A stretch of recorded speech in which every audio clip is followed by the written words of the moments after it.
Hello साथियों, मेरे इस चैनल पे आप सभी का स्वागत है। और हम जो है मद निषेध के लिए साइंस का सीरीज शुरू किए हैं। तो आप लोग बस ध्यान से सुनिएगा। जो भी इसमें क्वेश्चन है वो पहली बात तो कि एनसीईआरटी से उठाए हैं। जो फैक्ट एक्स्ट्रा फैक्ट हम उठाए हैं एनसीईआरटी से उठाए हैं। और जो क्वेश्चन है वो प्रीवियस ईयर क्वेश्चन है। तो आप लोग बस ध्यान से सुनिएगा। एग्जाम तक हम पूरा लेक्चर कंप्लीट करवा देंगे, एक भी क्वेश्चन आपको एग्जाम में नहीं छूटेगा। तो चलिए शुरू करते हैं। पहला क्वेश्चन है कि एकमात्र धातु का नाम बताइए जो रूम टेम्परेचर पे लिक्विड यानी कि द्रव्य रूप में पाया जाता है। एकमात्र धातु है जो रूम टेम्परेचर पे द्रव्य फॉर्म यानी लिक्विड रूप में पाया जाता है। क्वेश्चन पूछा गया है। तो वो धातु है मरकरी। मरकरी एक ऐसा धातु है जो रूम टेम्परेचर पे तरल यानी कि लिक्विड रूप में पाया जाता है। ठीक। अब क्वेश्चन एक्स्ट्रा एनसीईआरटी में दिया हुआ है कि वह मेटल का नाम बताइए जिसका कि ऐसे तो जितने भी मेटल होते हैं, जितने भी धातु होते हैं, उसका मेल्टिंग पॉइंट जो होता है ना वो हाई होता है। लेकिन एक्सेप्शन में कुछ ऐसा मेटल का नाम बताइए जिसका कि मेल्टिंग पॉइंट लो होता है। तो गैलियम और सीजियम। गैलियम और सीजियम दो ऐसे धातु हैं जिसका कि मेल्टिंग पॉइंट लो होता है। फिर ऐसे अधातु यानी नॉन मेटल का नाम बताइए जो कि लश्चरस होता है। ऐसे जितने भी मेटल नॉन मेटल जो होते हैं ना अधातु, वो लश्चरस नहीं होते यानी चमकीला नहीं होते हैं। लेकिन एकमात्र एक ऐसे अधातु है जो कि चमकीला होता है, उसका नाम है आयोडीन। तो ये भी फैक्ट याद रखिएगा। इसके अलावा याद रखिएगा कि कार्बन के 3 एलोट्रोप होते हैं। तीनों एलोट्रोप का नाम याद रखिएगा, डायमंड, ग्रेफाइट और C60। ठीक है। अब एक आप आंसर में कमेंट कीजिएगा कि एम्फोट्रिक ऑक्साइड क्या होता है। एक बार हम क्वेश्चन देखे थे कि एम्फोट्रिक ऑक्साइड से भी क्वेश्चन जो है एग्जाम में पूछा गया है। तो ये आपको होमवर्क में दे रहे हैं। अगला क्वेश्चन है कि दूध में कौन सा एसिड पाया जाता है। ये दूध में खट्टा दूध का बात हो रहा है। तो खट्टा दूध में कौन सा एसिड पाया जाता है, क्वेश्चन पूछा गया है। तो खट्टा दूध में जो है लैक्टिक एसिड पाया जाता है।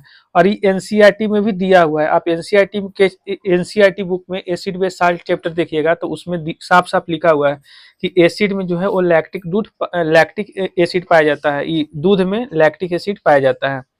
अब एक्स्ट्रा फैक्ट जैसे हम बताते हैं, जहाँ एनसीईआरटी में लिखा हुआ है विनेजर को हिंदी में कहते हैं सिरका। तो सिरका में कौन सा एसिड पाया जाता है, तो एसिटिक एसिड पाया जाता है। ऑरेंज में कौन सा एसिड पाया जाता है, तो सिट्रिक एसिड पाया जाता है। लेमन में भी सिट्रिक एसिड ही पाया जाता है। इसके अलावा टेमेरिंड जिसको हिंदी में इमली कहते हैं, तो टेमेरिंड में टर्टेरिक एसिड पाया जाता है। टमाटो में ऑक्जेलिक एसिड पाया जाता है। इसके अलावा एंटस्टिंग और नेटलस्टिंग में मिथेनोइक एसिड पाया जाता है। एप्पल में मैलिक एसिड पाया जाता है। और एक आपके लिए होमवर्क है, स्पाइनेच में बताइएगा कि कौन सा एसिड पाया जाता है। चलिए, अगला एक क्वेश्चन पूछा गया था कि कास्टिक पोटास का फार्मूला काची होता है। तो कास्टिक पोटास का फार्मूला होता है KOH। ये भी क्वेश्चन एनसीईआरटी में दिया हुआ है साफ साफ अक्षर में। क्लास 10th का एसिड बेस साल्ट चैप्टर देखिएगा, उसमें दिया हुआ है। तो कास्टिक पोटास का फार्मूला होता है KOH। अब देखिए इसमें एक्स्ट्रा क्या क्या क्वेश्चन बनेगा। जो भी वहां पे क्लास 9 और 10 में जो भी एनसीईआरटी में फार्मूला दिया हुआ था केमिस्ट्री का, हम सभी फार्मूला इसमें करवा दे रहे हैं।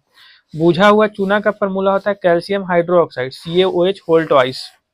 मिल्क ऑफ मैग्नीशिया जिसको एंटासिड भी कहते हैं, तो मिल्क ऑफ मैग्नीशिया का फार्मूला होता है MgOH होल ट्वाइस। इसके अलावा साधारण नमक जिसको इंग्लिश में कहते हैं कॉमन साल्ट, इसका फार्मूला होता है NaCl। ब्लीचिंग पाउडर का फार्मूला होता है CaOCl2 यानी कैल्शियम ऑक्सीक्लोराइड।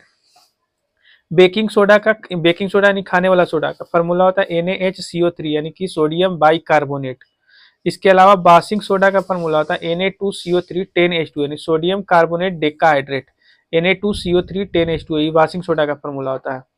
इसके अलावा प्लास्टर ऑफ पेरिस का फार्मूला क्या होता है, तो कैल्शियम सल्फेट हेमीहाइड्रेट यानी CaSO4 इंटू हाफ H2O होता है। जिप्सम का फार्मूला क्या होता है, तो कैल्शियम सल्फेट और E2 हाइड्रेट होता है यानी CaSO4 2H2O। इस सभी का स्क्रीनशॉट ले लीजिए क्योंकि यहाँ से एक क्वेश्चन आपको एग्जाम में 100% श्योर दिखेगा। हर बार एग्जाम में आता है यहाँ से क्वेश्चन। चलिए नेक्स्ट पेज की तरफ चलते हैं। अगला है दाब का एसआई मात्रक क्या होता है। तो दाब का एसआई मात्रक पास्कल होता है। देखिए दाब का फॉर्मूला क्या होता है, तो फोर्स बटा एरिया होता है, बल बटा क्षेत्रफल। अब बल का एसआई मात्रक होता है न्यूटन और क्षेत्रफल का एसआई मात्रक होता है मीटर स्क्वायर। तो इसका अदर एसआई यूनिट पूछे तो न्यूटन पर मीटर स्क्वायर। ऐसे दाब का एसआई मात्रक होता है पास्कल, अदर में पूछे तो न्यूटन पर मीटर स्क्वायर। ये भी एसआई मात्रक ही है। बल का एसआई मात्रक होता है न्यूटन, सीजीएस पूछे तो डाइन। विद्युत धारा यानी इलेक्ट्रिक करंट का एसआई मात्रक क्या होता है, तो एम्पियर होता है। तापमान का क्या होता है, तो केल्विन, तापमान का केल्विन होता है। ऐसे डिग्री सेल्सियस और फ़ारेनहाइट अदर यूनिट में हो जाता है, ऐसा यूनिट पूछे तो केल्विन। पोटेंशियल डिफरेंस यानी विद्युत विभवांतर इसको हिंदी में कहते हैं। तो विद्युत विभवांतर का जो एसआई मात्रक होता है वो वोल्ट होता है। शक्ति, शक्ति का एसआई यूनिट होता है वाट। पावर का एसआई यूनिट होता है डायोप्टर। ये पावर ऑफ लेंस का बात हो रहा है, लेंस के जो पावर होता है ना उसका एसआई यूनिट होता है डायोप्टर। आवृत्ति यानी फ्रीक्वेंसी का एसआई यूनिट क्या चीज होता है, तो हर्ज। तरंगदैर्घ्य जिसको कि वेवलेंथ कहते हैं, तो वेवलेंथ का एसआई यूनिट होता है मीटर। तारत्व या फिर इसको आयाम कहते हैं, तो एम्पलीट्यूड कहते हैं, तो एम्पलीट्यूड का एसआई यूनिट कुछ होता है तो मीटर। इसके अलावा त्वरण जिसको इंग्लिश में कहते हैं एक्सेलरेशन, तो एक्सेलरेशन का एसआई मात्रक होता है मीटर पर सेकंड स्क्वायर। इसके अलावा कैपिटल जी को सार्वत्रिक गुरुत्वीय स्थिरांक कहते हैं, तो एक्सेलरेशन इसको ऐसे यूनिवर्सल ग्रेविटेशनल कांस्टेंट भी कहते हैं, तो इसका एसआई मात्रक होता है न्यूटन मीटर स्क्वायर पर केजी स्क्वायर। इसके अलावा ऊर्जा और कार्य का एसआई मात्रक होता है जूल। आवेश जिसको इंग्लिश में कहते हैं चार्ज, तो चार्ज का एसआई मात्रक होता है कूलम्ब। संवेग जिसको इंग्लिश में कहते हैं मोमेंटम, मोमेंटम का एसआई मात्रक होता है केजी मीटर पर सेकंड। इसके अलावा डेंसिटी घनत्व, तो घनत्व का एसआई मात्रक होता है केजी पर मीटर क्यूब। इसके अलावा रेजिस्टेंस जिसको इंग्लिश में कहते हैं प्रतिरोध, इसका एसआई मात्रक होता है ओम। इसको स्क्रीनशॉट लीजिए, यहाँ से इसको पढ़ लीजिए क्योंकि ये क्वेश्चन यहाँ से भी एग्जाम में आपको दिख सकता है। चलिए अगला क्वेश्चन है कि देखिए यहाँ पे 3 गो माध्यम दिया हुआ है। माध्यम 1 है जल, माध्यम 2 है इस्पात और माध्यम 3 है नाइट्रोजन। इन तीनों माध्यम में ध्वनि का जो चाल है वो आरोही क्रम में बताना है, ठीक है, ध्वनि का चाल बताना है आरोही क्रम में। तो देखिए सबसे ज्यादा जो ध्वनि का चाल होता है वो इस्पात में होता है। सिंपल सा भाषा में याद रखिएगा ना कि ठोस में ध्वनि का चाल सबसे ज्यादा होता है, उससे कम द्रव्य में होता है और सबसे कम जो होता है वो गैस में होता है। तो यहाँ पे इस्पात जो है वो क्या है, सॉलिड है, फिर लिक्विड है जल और फिर नाइट्रोजन है गैस। तो देखिए सबसे ज्यादा ध्वनि का चाल इस्पात में, उससे कम जल में, सबसे कम किस में होगा, तो गैस में, नाइट्रोजन में।